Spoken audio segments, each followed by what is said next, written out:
अस्सलाम वालेकुम स्टूडेंट्स।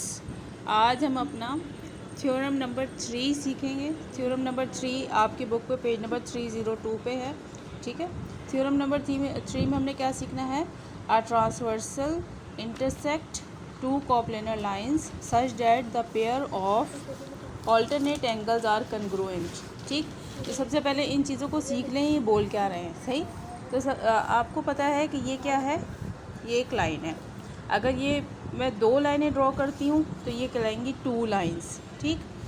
अच्छा, ये जो पेपर है ना, पेपर के ऊपर ड्रॉ कर रही हूँ तो ये इसका एक प्लेन है। सही। आजकल जैसे 3D का ज़माना है, आप सबको पता है। तो यहाँ से ये जो चीज़ निकल रही है ये आउट ऑफ द प्लेन आ रही है। जैसे ये पेन है, इसको मैं अगर ऐसे रखूँ पेपर के ऊपर तो ये आउट ऑफ द प्लेन है। सही है। तो मेरे पास 3 प्लेन होते हैं। एक होता है एक्स एक्सिस, ठीक है, एक होता है वाई एक्सिस, ठीक, और एक होता है जेड एक्सिस। जैसे ये पेन रखा हुआ है मैंने। सही। देखें, ये आपको 3 एक्सिस नज़र आ रहे हैं, एक्स एक्सिस, वाई एक्सिस और जेड एक्सिस। नज़र आ गया? जो पेन है, पेन जेड एक्सिस शो कर रहा है, that is out of the paper. जो कि 3D में हम शो कर सकते हैं, वैसे हम शो नहीं कर सकते।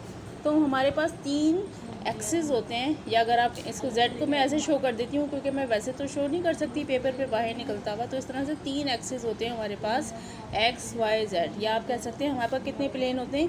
3 प्लेन होते हैं। सही है। एक प्लेन हो गया एक्स एक्सिस, एक प्लेन हो गया वाई एक्सिस और एक प्लेन हो गया जेड एक्सिस।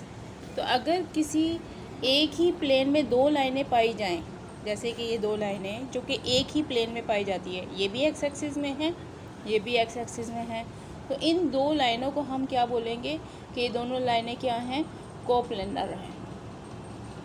यानी कि कोप्लेनर क्या बोलेंगे इसे? कोप्लेनर। कोप्लेनर यानी एक ही प्लेन में पाई जाने वाली 2 लाइन्स। ठीक। अगर 2 लाइनें कोप्लेनर हैं, it means they exist in 1 plane. वो एक्स एक्सिस भी हो सकता है, वो वाई एक्सिस भी हो सकता है, वो जेड भी हो सकता है, कुछ भी हो सकता है, लेकिन एक ही प्लेन होगा दोनों का। ठीक। ये तो हो गई एक बात। फिर उसके बाद 2 लाइनें ऐसी 2 लाइनें, जैसे आप कॉपी के पेज पे देख रहे हैं, कॉपी के पेज पे देख रहे हैं 2 लाइनें चल रही हैं। इन लाइनों को मैं जितना भी एक्सटेंड करूँगी इधर से, या जितना भी इसको मैं एक्सटेंड करूँगी इधर से, दोनों तरफ से जितना भी एक्सटेंड करेंगे, ये साथ साथ ही चलती रहेंगी। जैसे रेल की पटरी की साथ साथ चलती रहती है। ये एक दूसरे को कहीं पे इंटरसेक्ट नहीं करेंगी। इंटरसेक्ट माने काटेंगी नहीं। फर्स्ट क्या, ये एक लाइन है यू, एक लाइन है यू। ठीक है। अब इसको मैंने आगे बढ़ाया तो ये आगे बढ़ती जाएगी, ये आगे यूँ बढ़ती जाएगी। यहाँ से जब मैं बढ़ाऊँगी तो यूँ बढ़ती रहेगी, ये यूँ बढ़ती रहेगी। कोई एक पॉइंट ऐसा आएगा जहाँ पर ये एक दूसरे को क्या करेंगी? इंटरसेक्ट करेंगी। अगर ये इंटरसेक्ट कर रही हैं, यानी कि एक दूसरे को कैंसिल कर रही हैं, काट रही हैं, तो इसका मतलब है दीज आर नॉट पैरेलल। ये क्या है? एक दूसरे के पैरेलल नहीं हैं। और ये लाइंस जो कि कहीं पे भी एक दूसरे को इंटरसेक्ट नहीं करेंगी, कितना भी इन्हें बढ़ा दें, ऐसी लाइंस को हम बोलते हैं पैरेलल लाइंस। ठीक है। तो ऐसी लाइंस जो कि आपस में साथ साथ चलती रहें लेकिन एक दूसरे को इंटरसेक्ट ना करें कहीं पर भी, वो कहलाती हैं पैरेलल लाइंस। तो यहाँ पे आगे 2 लाइनें, ऐसी 2 लाइनें जो कि कोप्लेनर भी हैं और साथ ही पैरेलल भी हैं। मैंने आपको पीछे बताया था पैरेलल लाइंस को ऐसे बोलते हैं। फर्स्ट क्या, ये मेरी क्या है? इस लाइन का नाम है ए और इस लाइन का नाम है बी। तो मैं बोलूँगी A is parallel to B. ठीक। तो अभी तक हमने क्या सीख लिया कि 2 लाइनें हैं, ए उनका नाम है ए और बी, और दोनों क्या हैं? कोप्लेनर हैं और दोनों आपस में पैरेलल भी हैं। ठीक है। पैरेलल मीन्स उनको जितना भी बढ़ाएं वो एक दूसरे को किसी भी पॉइंट पे कट नहीं करेंगी। ठीक। अब अगर कोई एक ऐसी लाइन ट्रांसवर्सल लाइन ऐसी होती है जो कि टेढ़ी होती है। ठीक है। ऐसी लाइन को हम क्या कहते हैं? एक होती है स्ट्रेट लाइन। ये क्या है? Straight line. इसको हम बोलते हैं स्ट्रेट लाइन। ठीक है। और ये क्या होगी? ट्रांसवर्सल। अगर कोई ट्रांसवर्सल यानी कि टेढ़ी लाइन अगर 2 पैरेलल लाइंस को ऐसे कट करती है और जिन 2 पॉइंट्स पे कट करती है उसका नाम है P और Q। ठीक। तो उसके नतीजे में जो बनने वाले पॉइंट्स हैं, एंगल्स हैं, फर्स्ट क्या, ये एंगल बन रहा है, ये एंगल बन रहा है, इधर भी बन रहा है, इधर भी 4 एंगल बन रहा है, लेकिन फ़िलहाल मैं 2 की बात करती हूँ। तो आमने सामने के जो एंगल होंगे वो बराबर होंगे। ये हमारा थ्योरम है। अच्छा, ऐसे एंगल्स को क्या कहते हैं? ऐसे एंगल्स को अल्टरनेट एंगल कहते हैं कि कोई सी भी लाइन में जब हम यूँ एंगल बन रहे हैं तो दीज एंगल्स जो आमने सामने के हैं, यानी कि आमने सामने के जो एंगल हैं उन एंगल्स को हम बोलेंगे क्या? उन एंगल्स को हम बोलेंगे ऑल्टरनेट। ऑल्टरनेट माने आमने सामने के एंगल, ठीक। तो जब भी कोई लाइन किसी लाइन को कट करती है तो ये जो एंगल बनेंगे, ये इसका आमने सामने का एंगल है, ये इसका आमने सामने का एंगल है, ये वाला इसके आमने सामने का एंगल है। जैसे 1 और 2, 3 और 4 ये आमने सामने के एंगल है। 1 जो होगा वो 2 के बराबर होगा और जो 3 है वो बराबर होगा एंगल 4 के। 1 2 के, 3 4 के बराबर होगा, सही। तो अब यहाँ पे हमें ये बात समझ आई कि अगर दो ऐसी लाइंस हों जो कि कोप्लेनर हों और पैरेलल भी हों और उसको कोई एक ट्रांसवर्सल लाइन जो कि टेढ़ी लाइन को बोलते हैं, जब उन्हें कट करेगी तो नतीजे में बनने वाले जो एंगल्स होंगे जो कि ऑल्टरनेट एंगल होंगे, यानी कि आमने सामने के, वो आपस में बराबर होंगे, यानी कि कन्ग्रुएंट होंगे। बराबर होने को हम क्या बोलते हैं? जब हम कहते हैं कोई चीज़ एग्जैक्टली इक्वल है। अच्छा जी, ये जो साइन होता है इसको बोलते हैं कन्ग्रुएंट। ये खाली ये डालेंगे डेट इज़ इक्वल, लेकिन जब मैं बोलती हूँ कि कोई चीज़ एग्जैक्टली इक्वल है तो उसको बोलते हैं कन्ग्रुएंट। क्या बोलते हैं?